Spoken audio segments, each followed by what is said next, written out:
Ladies and gentlemen, thank you for joining me tonight. I want you to settle your spirit, open your mind, and get your notebook ready, because what I am about to share with you is not motivation. This is not inspiration. This is instruction. And instruction is more powerful than excitement. Write this down carefully, because this statement alone can change the direction of your life. Life is not controlled by wishes. Life is controlled by laws. Most people spend their entire lives hoping, praying, wishing, and waiting, yet they never experience progress. Not because God has failed them, not because they lack intelligence, not because they were born in the wrong country, but because they are ignorant of the laws that govern success. The tragedy of our generation is not lack of prayer, it is lack of understanding. The Bible says in Hosea 4-6, my people are destroyed for lack of knowledge. Notice God did not say for lack of faith. He did not say for lack of love. He said lack of knowledge. Knowledge of what? Knowledge of how life works. Now write this down. God does not reward sincerity. God rewards alignment.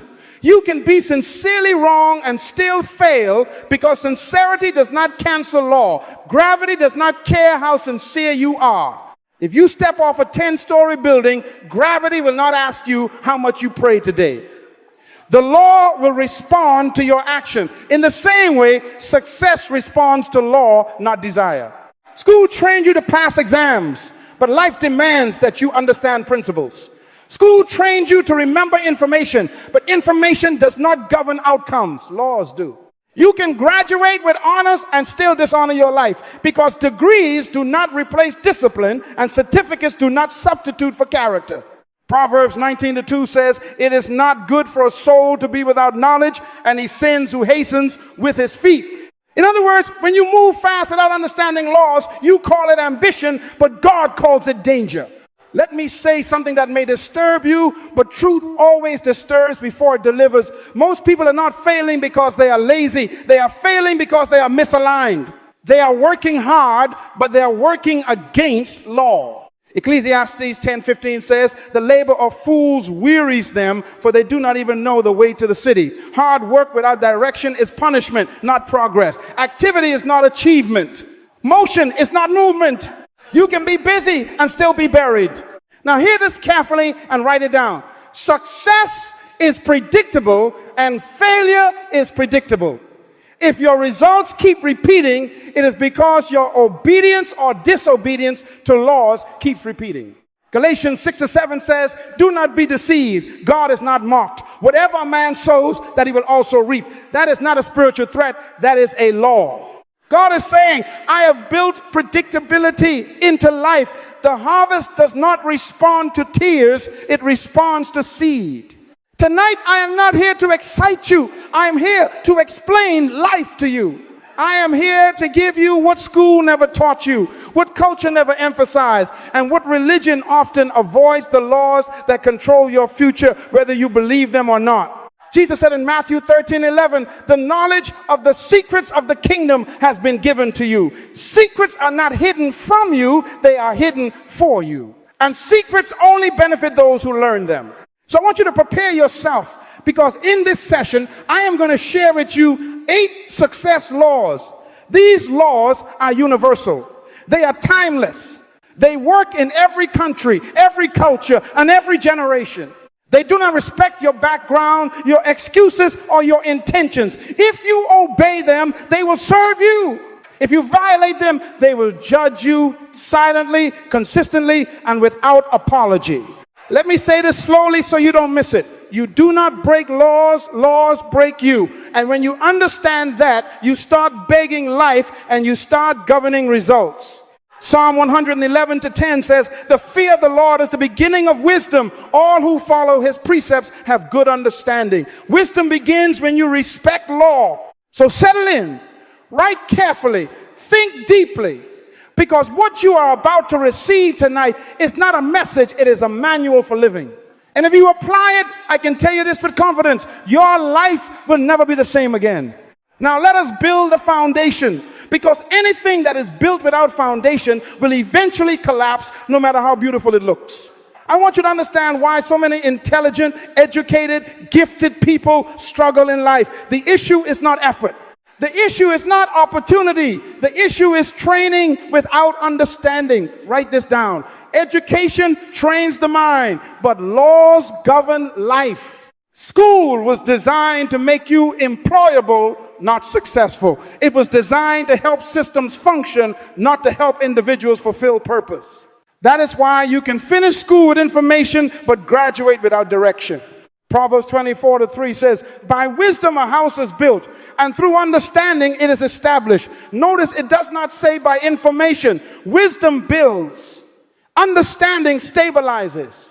Without understanding, knowledge collapses under pressure.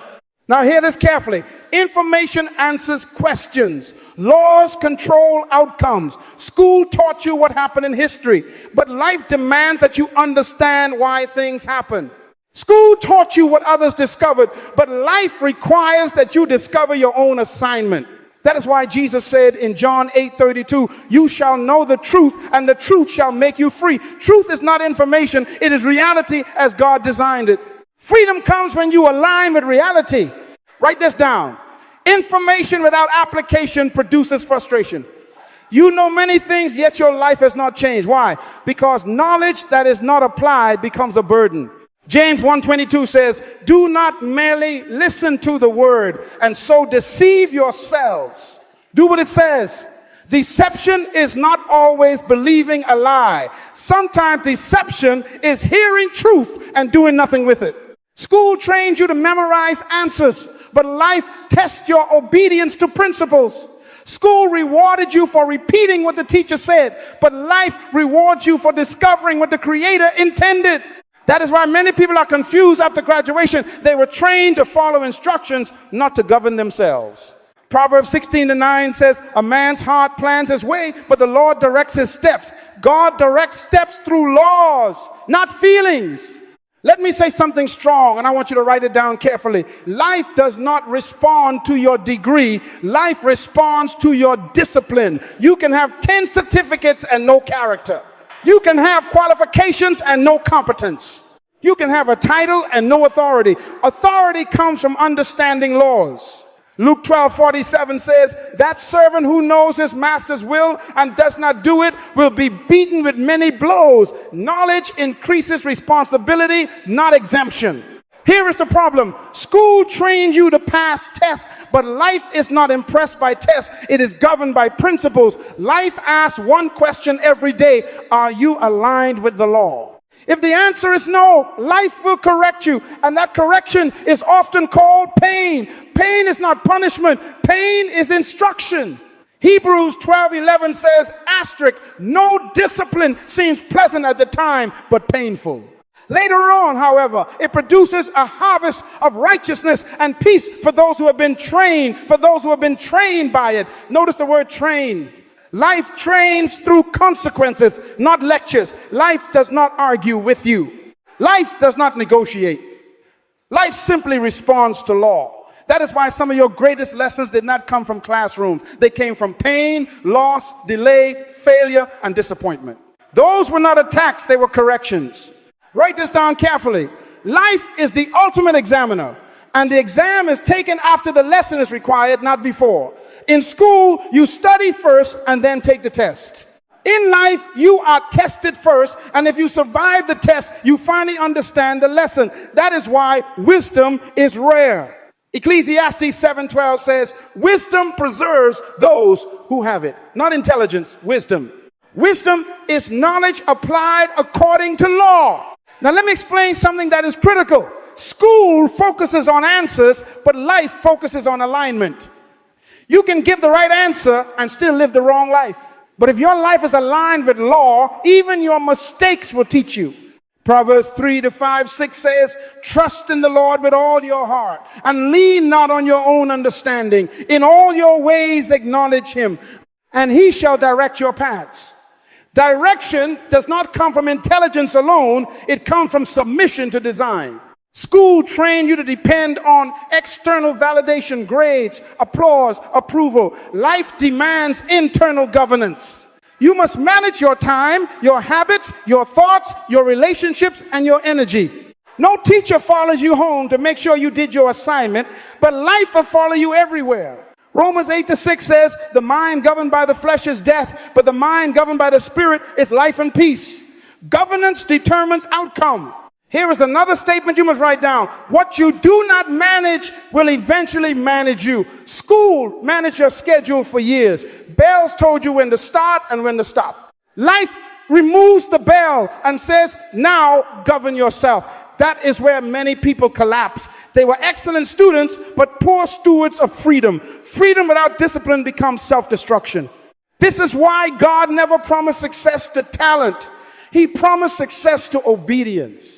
Joshua 1:8 says, this book of the law shall not depart from your mouth, but you shall meditate on it day and night, that you may observe to do according to all that is written in it. Then you will make your way prosperous, and then you will have good success. Notice God did not say, I will make you prosperous. He said, you will make your way prosperous.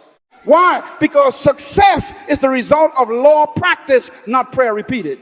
So school did not fail you intentionally. It simply was never designed to do what only purpose and law can do. Education informs you, but laws transform you. Degrees decorate you, but discipline defines you.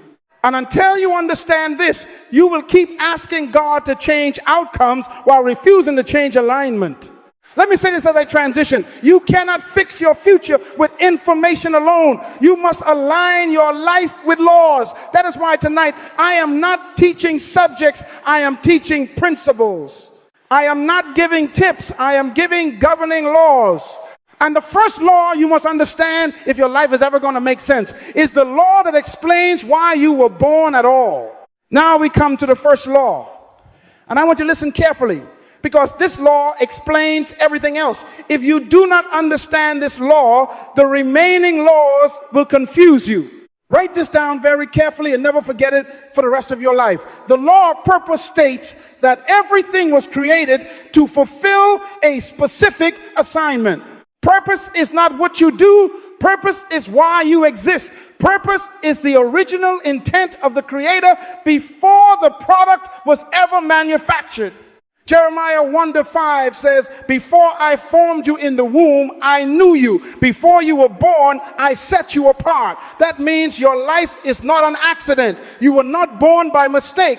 You were not a surprise to God. You were planned, designed, and sent with an assignment. Write this down. Where purpose is not known, abuse is inevitable. Abuse does not mean mistreatment by others. It means misuse by ignorance. When you don't know why something exists, you will use it incorrectly.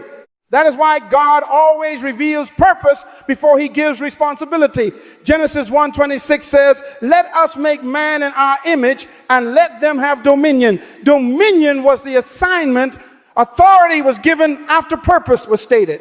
Now here is where many people struggle. School trained you to ask, what job can I get? But life demands that you ask, what problem was I born to solve? Employment is not purpose. A job is what you do to survive. Purpose is what you do to justify your existence. Ecclesiastes 12:13 says, fear God and keep his commandments, for this is the whole duty of man. Duty implies assignment. Assignment implies purpose. Let me say this slowly so you don't miss it. Success is not measured by what you achieve compared to others. Success is measured by what you accomplish compared to why you were created. You can be celebrated by people and still be a failure in the sight of God if you never fulfilled your assignment. Matthew 7:22-23 tells us that many will say, Lord, did we not do many works in your name? And he will reply, I never knew you. In other words, you were active, but you were misaligned. Purpose always precedes provision. God does not supply needs for ambition. He supplies needs for assignment. Philippians 4:19 says, my God shall supply all your needs according to his riches in glory. But needs are defined by purpose. If you step outside your assignment, you will feel constant lack, frustration, and exhaustion, not because God is withholding, but because you are operating outside design. Write this down. Purpose is discovered, not decided. You do not invent your purpose, you uncover it. A product does not tell the manufacturer what it was made for. The manufacturer tells the product why it exists. Romans 9:20 says, shall the thing formed say to him who formed it, why have you made me like this? Your responsibility is not to question purpose, but to submit to it. Now, how do you know you are violating the law of purpose? Let me give you the signs. Constant frustration, draining work, success without fulfillment, achievement that leaves you empty. Psalm 127:1 says, unless the Lord builds the house, they labor in vain who build it. Vain labor is effort without alignment. That is why some of you are tired, not because you are working too much, but because you are working wrong. Let me help you practically. Purpose always reveals itself through 3 indicators. Write these down. First, natural ability, what you do easily that others struggle to do. Second, passion, what energizes you even when you are tired. Third, burden, the problem you hate seeing remain unsolved. Nehemiah cried over broken walls before he ever built them. Your burden is a clue to your assignment. Here is the danger of ignoring this law. When you live without purpose, you become vulnerable to comparison, distraction, and depression. Proverbs 29:18 says, where there is no vision, the people perish. Perish does not mean die. It means to lose restraint, direction, and discipline. Purpose gives boundaries to your life. So hear me clearly. You do not find fulfillment by chasing success. You find fulfillment by obeying purpose. And once purpose is clear, the next law becomes critical, because purpose without direction becomes fantasy. Purpose must be seen, imagined, and visualized before it can be achieved. Now we come to the second law, and this law explains why many people with clear purpose still never arrive at fulfillment. Write this down carefully. Purpose gives you assignment, but perception gives you direction. Purpose tells you why you were born. Perception tells you where you are going. Without perception, purpose remains a theory. Purpose must be seen before it can be achieved. Perception is not eyesight. Perception is mind sight. It is the ability to see your future before you touch it. Proverbs 23:7 says, as a man thinks in his heart, so is he. You do not live out of your circumstances, you live out of your perception. Your life will never rise above the strongest picture in your mind. Write this down. You cannot go to where you cannot see. God never gives vision in words alone. He gives vision in pictures. When God called Abraham, he did not give him a lecture, he gave him an image.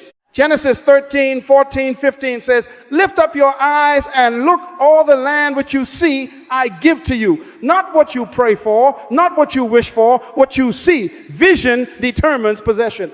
Now hear this carefully. Your perception programs your behavior. If you see yourself as small, you will act small. If you see yourself as limited, you will live limited. If you see yourself as average, you will never pursue excellence. Judges 6:15 records Gideon saying, my clan is the weakest and I am the least. God had already chosen him as a deliverer, but Gideon's perception delayed his destiny. School trained you to repeat what you saw on a board, but success requires that you create pictures no one else has drawn yet. Vision is not copying someone else's future. Vision is discovering the image God placed in your spirit. Habakkuk 2:2 says, write the vision and make it plain. Vision must be clear, visible, and repeatable, or it will not govern your actions. Let me say this slowly so you don't miss it. Your environment competes daily for control of your perception. Media, culture, family history, past failure, all of them try to paint pictures in your mind. If you do not intentionally design your vision, life will assign one to you. Romans 12:2 says, do not be conformed to this world, but be transformed by the renewing of your mind. Transformation begins in perception, not behavior. Write this down. Faith is visual. Hebrews 11:1 says, faith is the substance of things hoped for, the evidence of things not seen. Faith is seeing evidence before manifestation. That is why Jesus often asked, what do you see? Blind Bartimaeus said, that I may receive my sight. Sight precedes movement. When perception is restored, direction becomes clear. Now let me make this practical. There are 4 pictures every successful person must develop. First, a purpose picture. What does obedience to your assignment look like? Second, A future picture. What does your life look like in 5 years if you stay disciplined? Third, a standard picture. What level of excellence will you accept as normal? And fourth, a contribution picture. Who benefits when you succeed? If these pictures are not clear, you will drift. And drifting is the most dangerous form of failure because you don't notice it happening. Hebrews 2:1 warns us, we must pay the most careful attention so that we do not drift away. Drift happens when perception is blurred. Let me close this law with this statement. Vision is not optimism, vision is alignment. Vision does not deny reality, it defines direction. And once you can see where you are going, the next law becomes critical because seeing without capacity produces frustration. Vision demands ability. That brings us to the next law. Now we come to the third law, and this law explains why many people with vision still live beneath their possibilities. Write this down carefully. The law of potential states that everything was created with more ability than it is currently using. Potential is reserve power. Potential is untapped capacity. Potential is what is still possible within you that has not yet been demanded. You are not who you are yet, you are who you are becoming. Ecclesiastes 3:11 says, he has put eternity in the hearts of men. That means God placed more inside you than time alone can reveal unless you intentionally draw it out.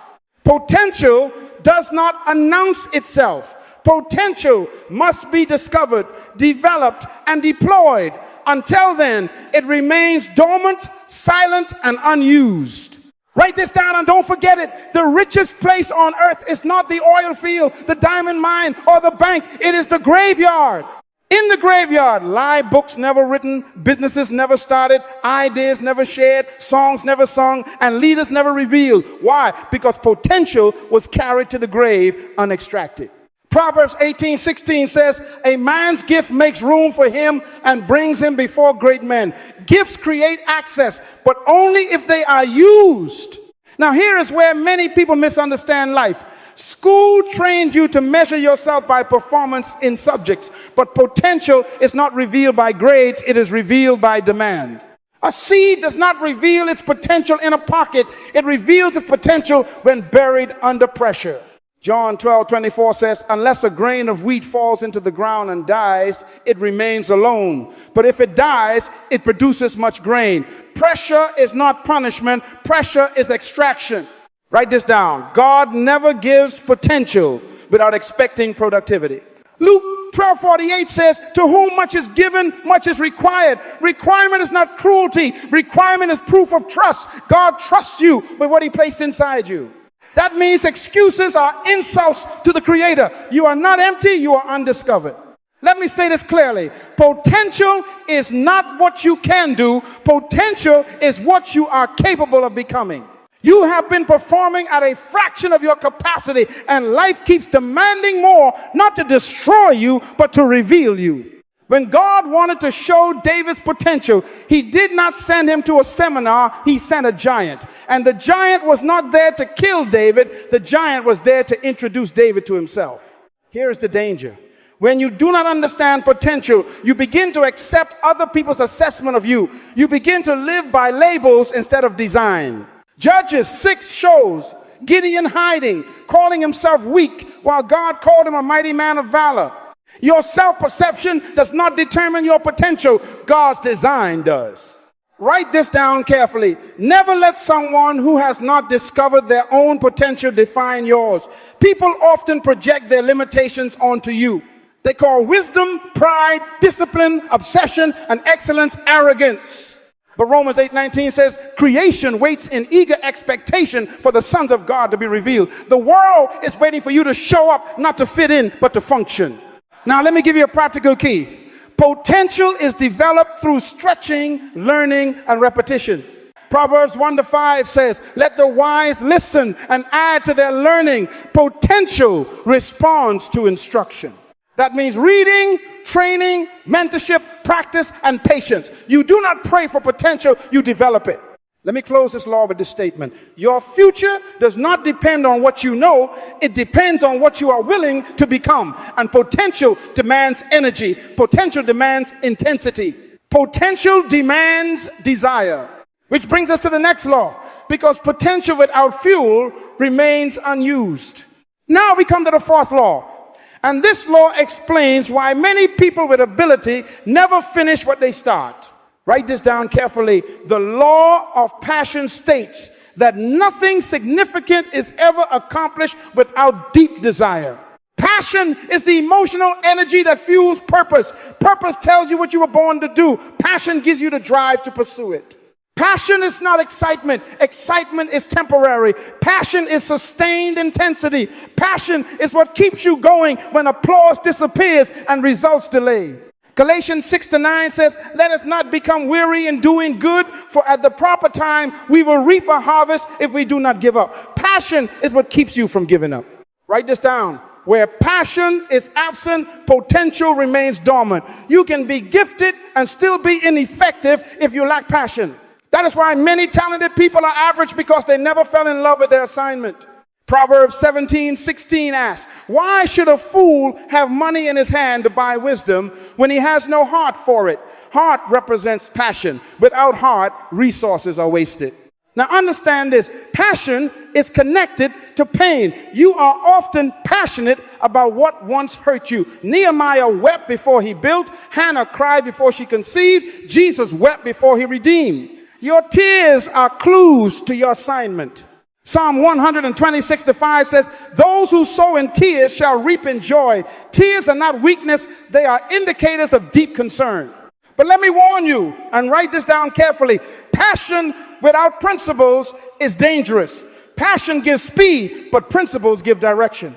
That is why some passionate people crash. They move fast without boundaries. Proverbs 19:2 says, desire without knowledge is not good. Passion must be governed by law, or it will self-destruct. School never taught you to discover your passion. It taught you to follow schedules. Life demands that you find what ignites you. Passion is what makes work feel meaningful. That is why when you are operating in your passion, time disappears. You can work long hours and still feel alive, because passion energizes rather than drains. Write this down. You never need motivation to do what you love. Motivation is for people who are disconnected from purpose. Passion eliminates the need for external pressure. Romans 12:11 says, never be lacking in zeal, but keep your spiritual fervor serving the Lord. Zeal is passion under control. Now let me make this practical. How do you identify your passion? 3 questions will reveal it. First, what do you do even when you are tired? Second, what do you think about without being reminded? Third, what injustice, problem, or need makes you angry enough to act? Anger is often passion calling for expression. Here is the danger of ignoring this law. When you live without passion, you live by obligation. Obligation produces burnout. Passion produces longevity. That is why Jesus endured the cross. Hebrews 12:2 says, for the joy set before him, he endured the cross. Joy was the passion that sustained obedience. Let me close this law with this statement. God never gives vision without passion to pursue it. If you feel no fire, you are either in the wrong assignment or suppressing the right one. And once passion is ignited, it must be protected, because passion alone is not enough. Passion must be governed by laws that keep it from destroying you. That brings us to the next law. Now we come to a law that many people resist, but it is the law that separates temporary success from lasting success. Write this down very carefully. The law of principles states that life is sustained, protected, and preserved by obedience to governing laws. Principles are not suggestions. Principles are not preferences. Principles are invisible boundaries established by God to protect purpose. Let me define it clearly so there is no confusion. A principle is a fundamental truth that governs outcomes regardless of opinion.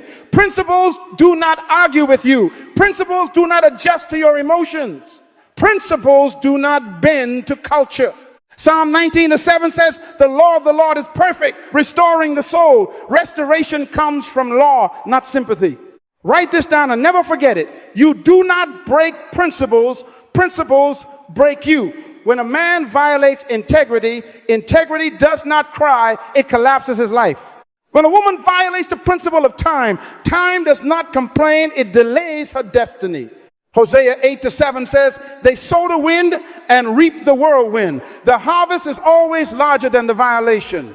Now hear this carefully. Principles are given to protect you from yourself.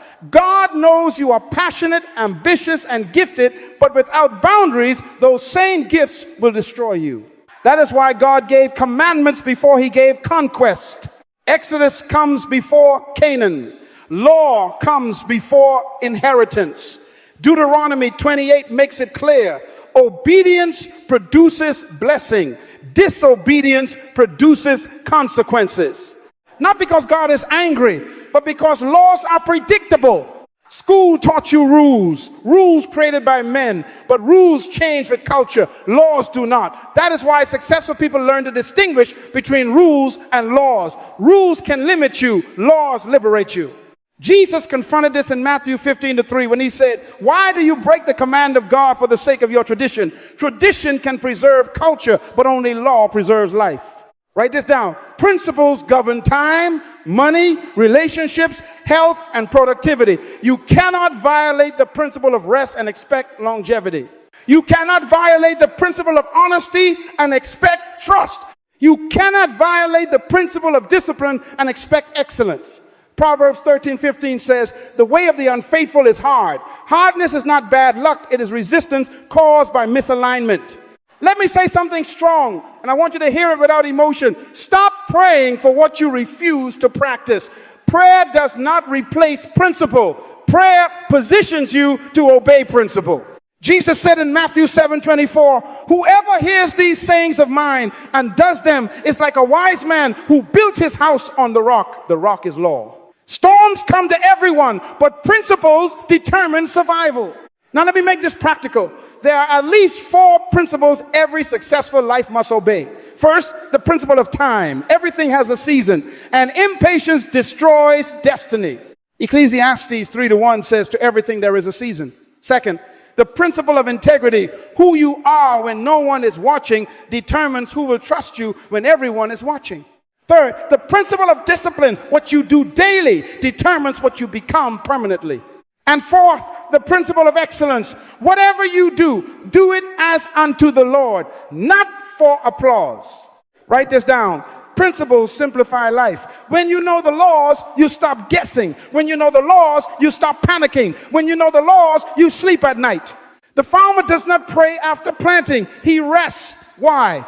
Because he obeyed the law. Mark 4:27 says the farmer sleeps and rises night and day, and the seed sprouts and grows. He knows not how. Obedience produces peace.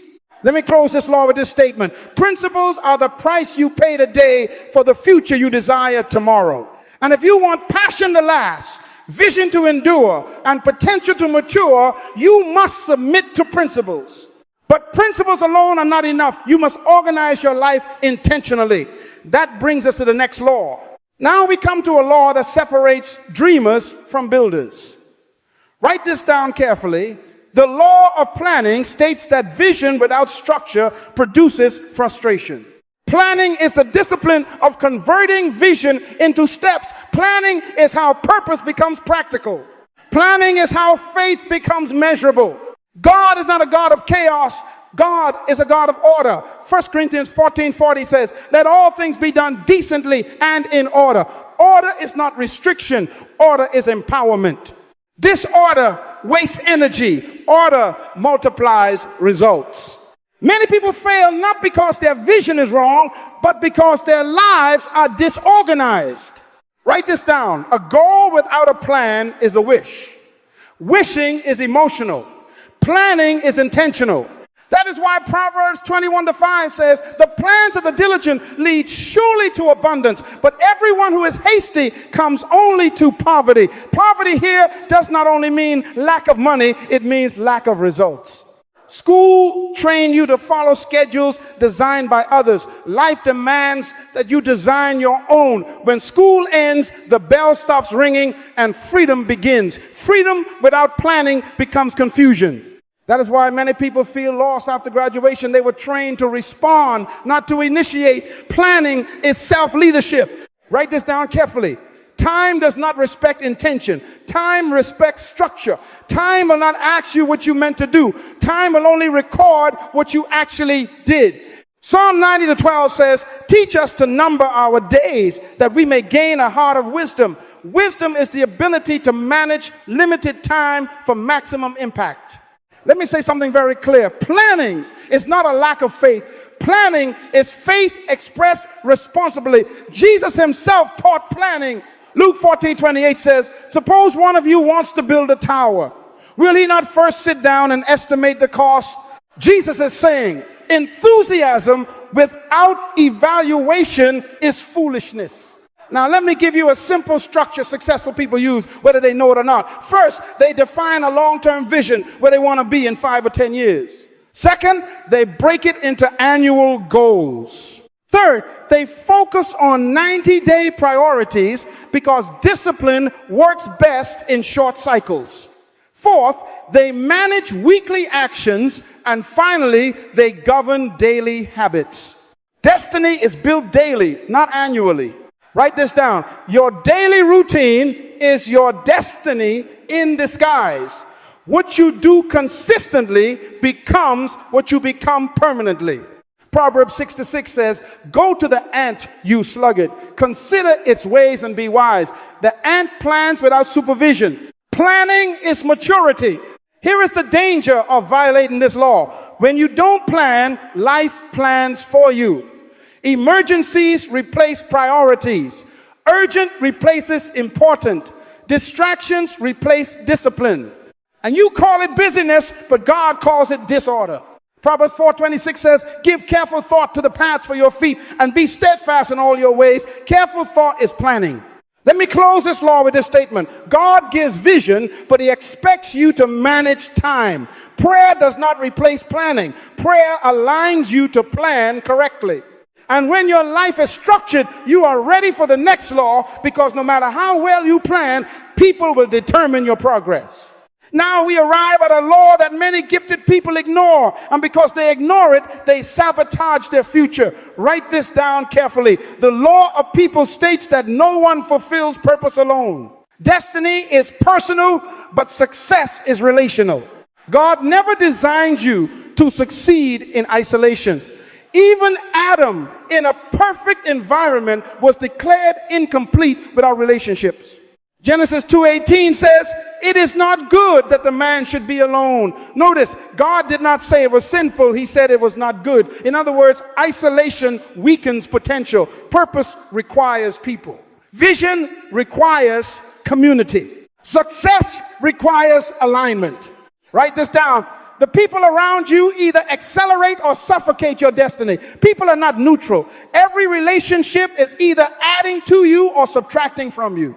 Proverbs 13:20 says, he who walks with the wise grows wise, but a companion of fools suffers harm. You don't need enemies to fail. You only need the wrong friends.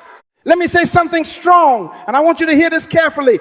God will never take you where your associations cannot sustain you. Many people pray for elevation but refuse separation. Promotion requires transition. You cannot carry everyone into your future. Some people are assigned to your past, not your destiny. Jesus demonstrated this law perfectly. He loved the multitudes, ministered to the 70, trained the 12, mentored the 3, and entrusted himself to the 1 John. Same love, different access. That is wisdom. Proverbs 4:23 says, guard your heart, for everything you do flows from it. Guarding your heart includes guarding who has access to you. Write this down. Not everyone who likes you qualifies to lead you. Emotional attachment does not equal destiny alignment. Some people support you emotionally but sabotage you mentally. Some encourage your comfort but resist your growth. Growth demands accountability, not flattery. Now let me address a major reason people stay bound to the wrong environment: fear of loneliness. But write this down. Loneliness is temporary. Regret is permanent. Ecclesiastes 4:9 says, two are better than one because they have a good return for their labor. The emphasis is not just companionship, but productive partnership. Here is a law you must remember. Your environment will eventually override your intentions. You may intend to live disciplined, but undisciplined company will wear you down. You may intend to grow spiritually, but cynical relationships will dilute your hunger.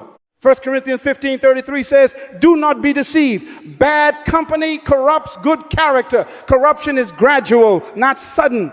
Let me make this practical. There are three categories of people you must manage wisely. First, contributors, those who add value, challenge your thinking, and support your purpose. Second, consumers, those who benefit from you but do not invest back. Third, contaminators, those who drain, distract, and discourage. Wisdom is knowing how to limit access without hatred. Jesus never chased followers. Purpose attracts alignment. When you become serious about your assignment, the wrong people naturally fall away. Amos 3:3 asks, can two walk together unless they are agreed? Agreement is not personality. Agreement is direction. Let me close this law with this statement. Your future is hiding in your relationships. God often answers prayers through people, not miracles. He sends instruction through mentors, provision through partnerships, and correction through accountability. But if you ignore this law, no amount of prayer can compensate for toxic environment. And once you choose the right people, you must be ready because resistance will come. Now we come to a law that reveals who is serious and who is sentimental. Write this down carefully. The law of persistence states that resistance is not a sign to stop. It is a sign that you are progressing. If there is no resistance, there is no advancement. Resistance is evidence of movement. Everything valuable resists extraction. Gold resists digging. Diamonds resist pressure. Muscles resist weight. And destiny resists possession. James 1:12 says, blessed is the one who perseveres under trial, because having stood the test, that person will receive the crown of life. Notice the crown is not given to the gifted, it is given to the persistent. Write this down. Talent opens doors, but persistence keeps them open. Many people start well but do not finish strong. God is not impressed by starters. Heaven celebrates finishers. Revelation 2:10 says, be faithful unto death, and I will give you the crown of life. Faithfulness is endurance. Persistence means you continue despite delay, disappointment, discouragement, and disapproval. Persistence is the refusal to retreat when the process becomes uncomfortable. Hebrews 10:36 says, you have need of endurance, so that after you have done the will of God, you may receive the promise. Notice the promise comes after endurance. Let me say this clearly. God does not test your passion. Life tests your persistence. Passion gets excited at the beginning. Persistence stays committed at the middle. Destiny is lost in the middle, not at the beginning or the end. Galatians 6:9 again reminds us, do not grow weary in well-doing. Here is the danger of violating this law. When resistance appears, many people interpret it as rejection, but resistance is not rejection, it is refinement. Romans 8:18 says, the sufferings of this present time are not worthy to be compared with the glory that shall be revealed. Resistance prepares you for capacity.